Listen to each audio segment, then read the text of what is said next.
Someone is scared of your advice. They're scared of what you know. You have unique insight, an open invitation to talk to them. No reason to fear, no weapon formed against you shall prosper. They want to know if it's over forever. They're afraid of you because you said something that makes them realize that you knew more than you let on about them. You know who it is if it's for you. They don't want to admit they're scared, of course, because then they'd be admitting guilt, drawing attention to this, and that's not what they want. Like somebody wants to get away with a crime or something. It doesn't have to be that literally, but something like it. Like they're afraid they won't get away with something because they think you know about it. They thought they were really clever. It's not necessarily something they did to you, but it's something they have been doing. And it could be something they did to you, but that's not for everybody. It's the energy of like someone who cheated on a professional exam, took the credit for something that should have gone to someone else, but they thought they had this in the bag. Like they thought it was over and behind them, and then you go and say something that shows that they're not as smart as they think. They realize they should have talked to you before they did this because you had some kind of unique insight about it. Like you advised them about something else, but it ended up triggering them, or at least making them think about something, and they wonder what else you know. And they realize they can't really talk about this with you. They're afraid of conversations you might have with other people. I'm getting it's been in the past few days, regardless of when you see the video.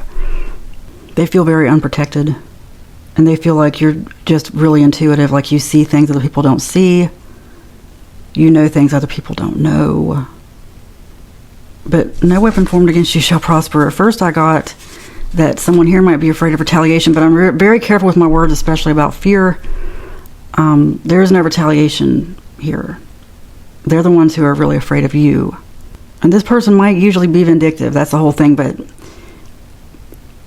case by case basis, they know they did something wrong, and it's not something that you even had anything to do with. But a lot of people, they'll make themselves the victim no matter what.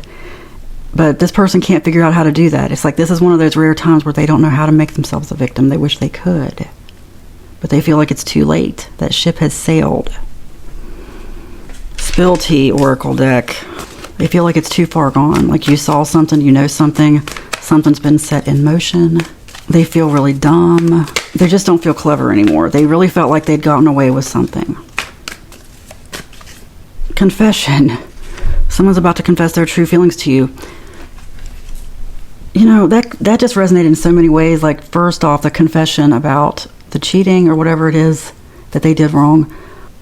But some of them, it's more they want to kind of love bomb you, tell you how much they care about you and stuff, hoping that it will distract you or at least make you feel guilty so you won't ever tell on them. They're really feeling guilty, and they do care about you. This is someone who does care more than they let on. You might not even know them that well. But the fact that you even had this conversation means they valued your opinion, because the conversation that scared them, the advice you gave them, and it was just very casual.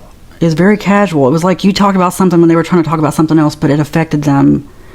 They feel like it was one of those meant to be conversations. Anyway, the fact that they even had that conversation means that they think more highly of you than you realize. I'm not saying it's romantic, but they respect you. They respect your opinion. They respect your know-how. They wish they could ask you more questions. In fact, this has really made them respect you more. But they're afraid it's had the opposite effect with you. That now you don't respect them at all, because they said some things that they didn't want anyone to know about. Mixed signals. The signals from someone are unclear and confusing. Double standards. Different people held to different standards. They want to get away with this. Like they really would rather do anything than confess to you, but they feel like that might be a final last resort. But it's something you could really use against them, and they know it. They know it. And they're very aware of stuff like that. This is someone who knows it when they don't have the upper hand, and they know they don't have the upper hand, so they may be acting weird, avoiding you for reasons you don't understand,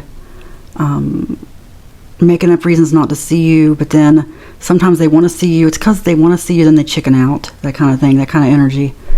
I'm going to the Dead Inside Oracle deck. This is a great deck with spiritual advice in it.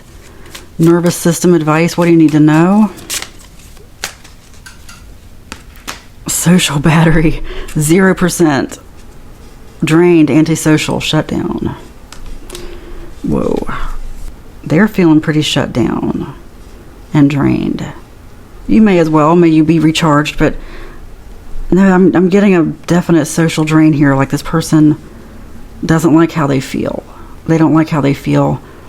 They, like I said, they might be saying weird things, doing weird things. Let me get a card here. What would they say to you?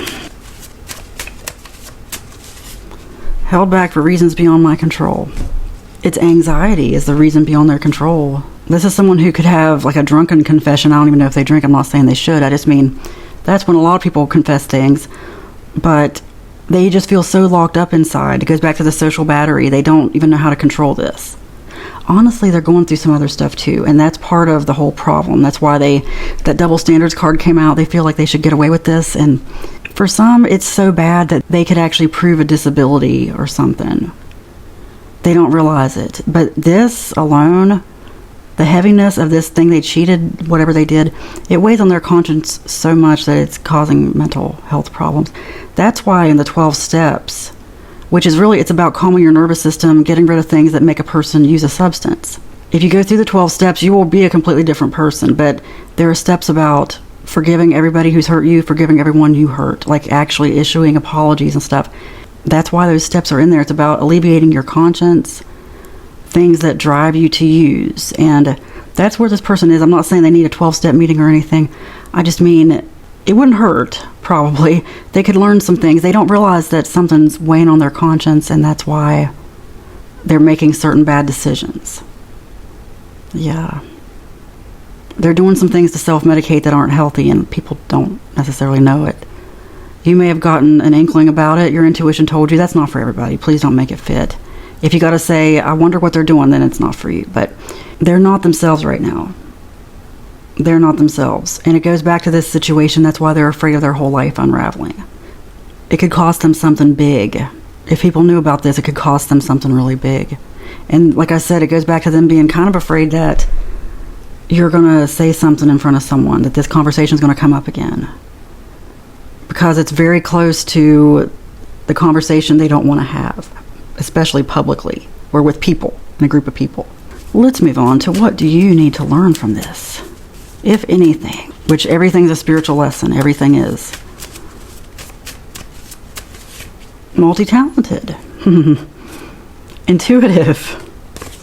Earth angel.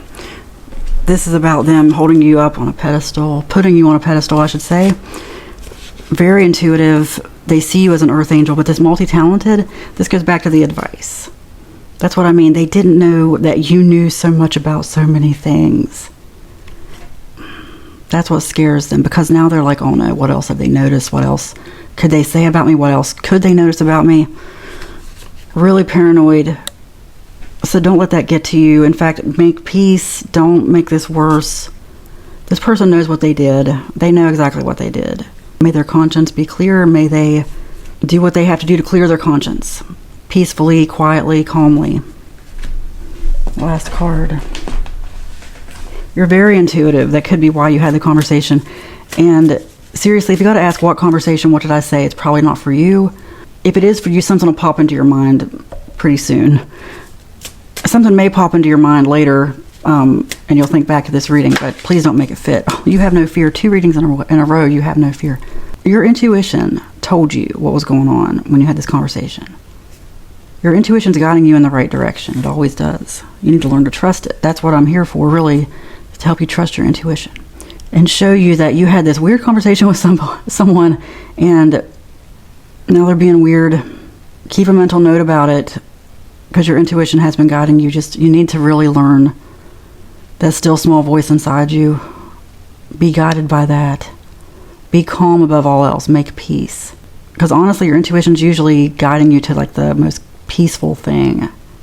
Anyway, there's some reason you needed this card for this reading, and you know what it is. You have no fear. It is spoken, it is written, and so it is. Amen.